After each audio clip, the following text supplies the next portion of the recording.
Bonjour à tous, c'est un réel plaisir pour moi de vous retrouver pour le 12h30 sur RTI2, la chaîne la plus proche de vous à la une de l'actualité. Elle s'expose à la mort en s'installant sous les poteaux électriques haute tension. Les populations abidjanaises justifient quand même cet acte. La rédaction de RTI2 pour sa rubrique Le carton rouge en parlera. Et puis hors de chez nous, en Ukraine, 18 personnes dont le ministre de l'Intérieur ukrainien et 3 enfants sont morts dans un crash d'hélicoptère à côté de Kiev. Pour notre rubrique Carton rouge, rendons-nous dans les communes d'Adjamé et Port-Boué pour toucher du doigt une situation que vivent certains Ivoiriens qui ont élu domicile sous des poteaux électriques, haute tension au prix de leur vie. Est-ce vraiment le manque de moyens qui les pousse à le faire? Les réponses dans cet élément d'Adamo Kone, Enza Traoré, Gilles Tonien et Seydou Ouattara. Nous sommes dans la commune d'Adjamé, quartier Sodessi. C'est à côté de ce poteau électrique que vit Rosalie Delamour. Pour elle, la situation est intenable, mais elle n'a nulle part où râler. On a peur. Au fait qu'il y a fait des maisons d'Abidjan, ça devient grave là. Souvent, même il pleut pas. Oh. Ça fait bruit même. Souvent, ça tremble fort même, ça fait bruit. Bien, on fait qu'on a supporté. Souvent, quand il pleut, on a les enfants qui vont toucher. Toujours dans la commune d'Adjamé, un peu plus loin, au quartier Château, nous ne sommes pas autorisés à visiter ce quartier aux maisons de fortune installées sur des poteaux électriques. Ici, Ramato dans la même situation que Rosalie Delamour. Élève en classe de 3e, elle souhaite quitter cet endroit si seulement elle en avait les moyens. Elle est bien consciente du danger qu'elle court en vivant ici. On est coincé. Ça nous fatigue. Puis les conditions, les vides, les maisons sont chères encore. Une maison rentrée couchée, on peut te dire 15 000. Bon, si tu es tombé sur la bonne personne, sinon on peut te dire 20 000.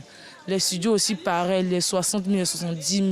On vit en bas des hautes tensions là, ça nous fatigue. Par exemple, moi comme ça, chaque fois mon corps chauffe. Sincèrement, Dieu souhaite que là, ils n'ont qu'à nous aider à arranger nos manières de vivre, surtout nous les élèves.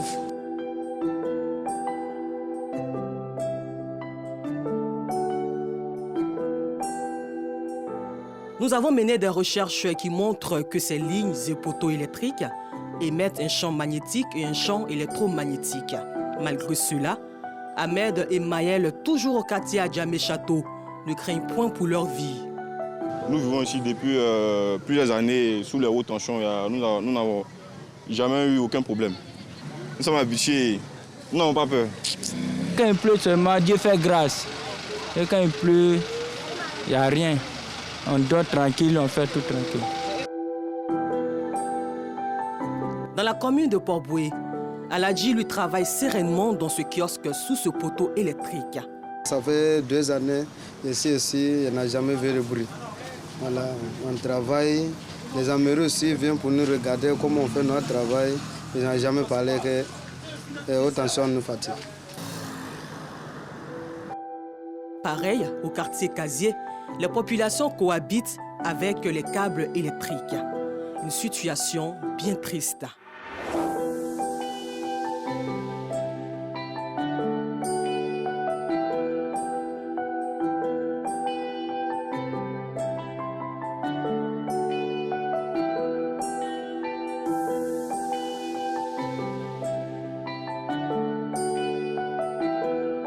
Les raisons évoquées par toutes ces personnes qui vivent sous ces lignes électriques sont injustifiées. À croire qu'elles aiment flirter avec la mort, ou serait-ce l'inconscience, le manque d'information, la pauvreté ou le suicide volontaire qui les pousse à y vivre. Une chose est sûre, la rédaction de RTI2 ne saurait rester de marbre face à cette situation. Elle attribue donc un carton rouge aux autorités municipales des communes d'Adjamé et de Port-Boué. Et enfin, carton rouge à ces personnes qui ont élu domicile sous ces poteaux électriques haute tension au mépris de leur vie.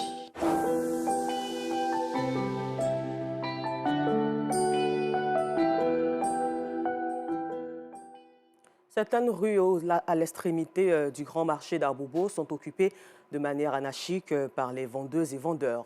Une occupation qui rend difficile la fluidité routière.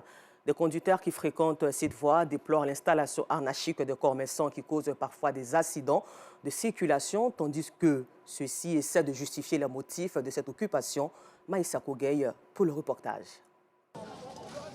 Ici, au grand marché d'Aboubou, difficile pour les véhicules de se frayer un chemin, toutes les voies obstruées par les commerçants. Une situation qui angoisse fortement ce conducteur de l'Unicar, communément appelé Baka. Ça nous gêne beaucoup même. La route est gâtée et puis les femmes là nous fatiguent. Pour circuler, il y a problème. Donc on est obligé de passer en bas dans l'embouteillage pour aller. On est obligé de faire grand tour pour aller. Comme lui, cet autre chauffeur qui fait le plein de son véhicule a du mal à retenir sa colère.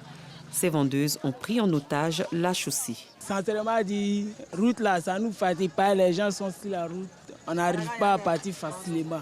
L'angoisse et la vie de ce chauffeur, partagée par un syndicat de transporteurs. Les dames nous empêchent de travailler puisque déjà les véhicules chargent. Donc elles vont barrer la route pour ne pas que les voitures passent. Quand c'est comme ça, ça nous crée des problèmes. Malgré ces nombreuses plaintes des chauffeurs, des syndicats de transporteurs et autres usagers, cette vendeuse de poissons fait la sourde oreille. Elle décide de mener son activité en plein milieu de la route. Selon elle, la place qu'elle occupe à l'intérieur du marché, un véritable souci. C'est chaud. Dedans du marché, c'est vilain. On ne peut pas rentrer. Et puis les gens d'ici, ils ont refusé de rentrer au marché. Donc nous, on paye la mairie chaque fin du mois. Donc on est obligé de charger aussi pour sortir au bord. Tu vois, tu payes par table à la fin du mois. Tu dois manger, tu dois payer le papier des enfants.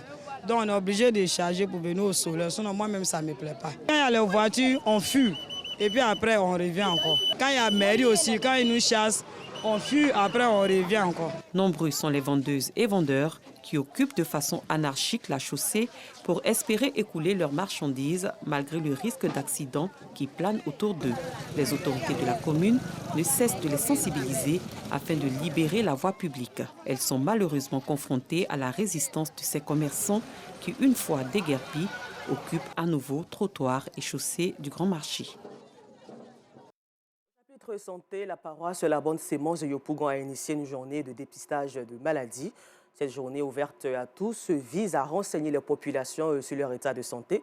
Une initiative dans l'objectif d'aider aussi ces populations à prendre conscience de leur statut, tout en sachant qu'il y a plusieurs maladies silencieuses qui tuent à petit feu. Joël Gossé y était pour RTI2. Dans quelques minutes, Jean-Claude Esso connaîtra son taux de glycémie, un examen qu'il n'a jamais fait. Mais avant, quelques examens s'imposent. La prise de sang, de poids et de la tension.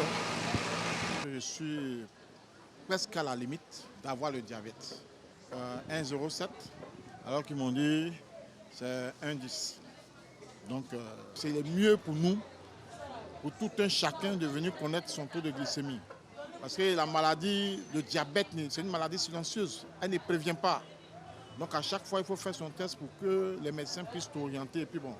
Plusieurs personnes ont profité de cette journée de dépistage gratuit, ouvert à tous pour s'informer sur leur état de santé. Je suis un peu avancée en âge et il est normal que je contrôle de temps en temps ma tension et ma glycémie. Oui, c'est pourquoi je suis là ce matin, pour vérifier. L'évaluation du taux de glycémie, la vérification du poids et la tension sont entre autres des examens qui permettent de dépister des maladies qui se développent parfois silencieusement. Mais détectées tôt, elles peuvent se soigner et sauver des vies. Quand on n'arrive pas à se contrôler jusqu'à un matin, tu tentes de contrôler, on te dit bon, tu as tel taux et tu ne sais pas. Hein, tu vas à l'hôpital, tu ne connais pas ton taux, tu ne connais pas ton statut. On peut te flanquer par une ordonnance que tu ne peux pas recevoir. Et puis bon aussi, ils vont te placer une perfusion qui n'est pas de ton statut. Et aujourd'hui, ça peut conduire à l'abattoir. C'est pour cela que nous, aujourd'hui, on sensibilise la population, on sensibilise aussi les personnes de premier, deuxième âge et troisième âge. On les amène aussi à faire le contrôle pour que nous soyons en bonne santé. À l'origine de cette journée, la paroisse La Bonne Sémence de Yopougon. Souvent, les gens pensent que ils se portent bien, ils marchent tranquilles. Or, il y a beaucoup de choses qui se passent en nous. Quand bien même nous sommes des fervents chrétiens, on peut avoir mal à la tête, on peut avoir mal aux pieds. Un mal de tête peut être fatal et puis ça peut être suite à un problème de tension et puis voilà, on ne sait pas. Alors il faudrait que chaque fois que nous avons le temps et les moyens, c'est pour ça qu'on a acquis ce matériel-là. Participer au mieux-être de leurs fidèles, mais aussi de toute la commune de Yopougon. Très bonne nouvelle pour nos hommes en tenue. Le vendredi 13 janvier, l'association des épouses de gendarmes de Côte d'Ivoire, AEGC, avec à sa tête l'épouse du général Apalo, a entamé dans la commune de Yopougon une série de dons en vivres et non-vivres à l'intention des grands malades de la Gendarmerie nationale de Côte d'Ivoire. 15 gendarmes ont bénéficié de cet acte de solidarité. Maïssa Kogay nous fait le compte-rendu. C'est ici, dans la commune de Yopougon, au quartier Sable, que débute la journée de dons organisée par l'Association des épouses de gendarmes de Côte d'Ivoire, AEGC. Hervé est le premier à recevoir la délégation. Comme Hervé, plusieurs gendarmes qui ne sont plus en service du fait de leurs conditions physiques ont été visités. Un véritable soulagement pour eux. Ce fut un plaisir pour moi de recevoir les épouses des gendarmes chez moi à la maison et par eux la visite de toute la gendarmerie tout entière.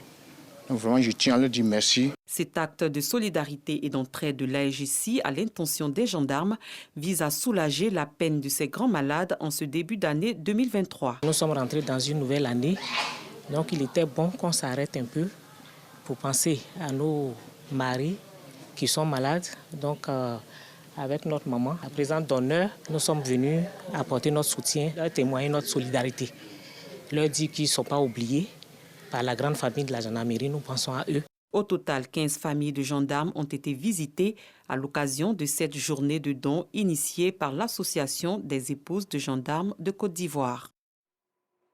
Au cours de l'année 2022, ils ont contribué au rayonnement de la société ivoirienne par leur dévouement et abnégation au travail. Au nombre de 16, ces employés du BTP et de l'immobilier ont été récompensés le samedi 7 janvier dernier dans la commune de Cocody. Cette initiative de leurs employés vise à promouvoir l'excellence au sein de la structure et Georgette Ido Fofana nous fait le compte-rendu de cette distinction. Leurs efforts au cours de l'année 2022 n'auront pas été vains. Ces employés sont récompensés pour leur abnégation et professionnalisme dans l'exercice de leurs fonctions. L'initiative est saluée par les récipiendaires qui entendent s'appliquer davantage pour la bonne marche de l'entreprise. C'est juste de la reconnaissance envers notre PDG d'avoir porté le choix sur ma modeste personne. Mais comme on le dit, le travail bien fait finit par être payé. Alors c'est juste un sentiment de reconnaissance et de gratitude. Mes sentiments, d'abord, c'est pour dire merci au PDG. Et d'autres sentiments, c'est de pouvoir être toujours à la hauteur, pouvoir toujours bien faire et puis garder toujours l'énergie de toujours bien travailler. Pour le directeur général de cette structure, cette cérémonie de récompense vise à créer une saine émulation et promouvoir l'excellence au sein de l'entreprise. D'abord, permettre à mes collaborateurs de mieux se lancer durant l'année 2023, pour les mettre en confiance, pour leur dire que l'année 2022, je les ai observés, j'ai regardé, j'ai analysé et puis bon, on a essayé de sélectionner ceux qui se sont démarqués. Voilà quoi. Et puis pour l'année 2023, essayer de leur dire que ceux qui n'ont pas eu de prix pouvaient faire mieux, essayer de les booster en un mot. Au total, 16 employés ont été récompensés à l'issue de cette cérémonie. Et puis nous vous le disions en titre, hors de chez nous, selon la police nationale ukrainienne, 18 personnes dont le ministre de l'Intérieur ukrainien et 3 enfants sont morts dans un crash d'hélicoptère à côté de Kiev. Des combats importants y avaient opposé Ukrainiens et Russes au moment où les troupes de Moscou tentaient de forcer le verrou de la capitale dans les premières semaines de leur invasion. En Europe, toujours dans le village espagnol de San Bartolomé de Pinares, chaque nuit, du 16 au 17 janvier, les chevaux s'élancent dans des brasiers pour conjurer les épidémies, une tradition ancestrale, une action dans l'espoir que la Covid-19 ne refasse plus surface dans cette zone où il y a eu assez de morts. C'est tout pour aujourd'hui. Encore merci à vous. Moi, je vous donne rendez-vous demain, 19h30, à 12h30 plus tôt, sur RTI2, la chaîne la plus proche de vous. Avita Karamoko Dosso sera encore en votre compagnie pour vous servir à 19h30 sur RTI2.